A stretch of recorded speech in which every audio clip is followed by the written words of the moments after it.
Dialog privind Găgăuzia.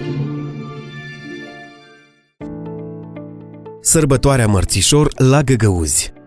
În prima zi de primăvară, găgăuzii, ca și alte popoare, sărbătoresc Mărțișorul. În toată regiunea autonomă se organizează concerte și festivaluri Mărțișor, Gagauziada. Pe 1 martie, locuitorii satelor și orașelor din autonomia găgăuză își prind la piept o floare albă și una roșie. Pe timpuri însă găgăuzii, în mare parte femeile și copiii, purtau la mână o ață alb-roșu. Cercetătorii care studiază cultura și istoria găgăuzilor susțin că sărbătoarea Mărțișor probează deschiderea reprezentanților acestei etnii pentru a prelua experiența și tradițiile altor popoare, păstrându-și în același timp identitatea. Astfel, dacă pentru moldoveni Mărțișorul simbolizează lupta răului cu binele, pentru găgăuzi Mărțișorul este sărbătoarea curățirii și a luminii. În această zi se face ordine prin casă, iar hainele sunt scoase afară pentru aerisire. O altă tradiție respectată de găgăuzi pe 1 martie este legată de începutul anului agrar. Pe timpuri, în această zi se punea pe colțul casei o centură de lână sau stofă de culoare roșie, rostind cuvintele grânele să nu devină negri, ci roșii, ce ar însemna să fie pline, coapte, să aducă o radă bogată. În prezent, de Mărțișor, găgăuzii, ca și moldovenii de altfel, organizează concerte și festivaluri. În 2017, Mărțișorul a fost inclus în lista UNESCO, fiind propus într-un dosar colectiv de către Bulgaria, Macedonia de Nord, Moldova și România.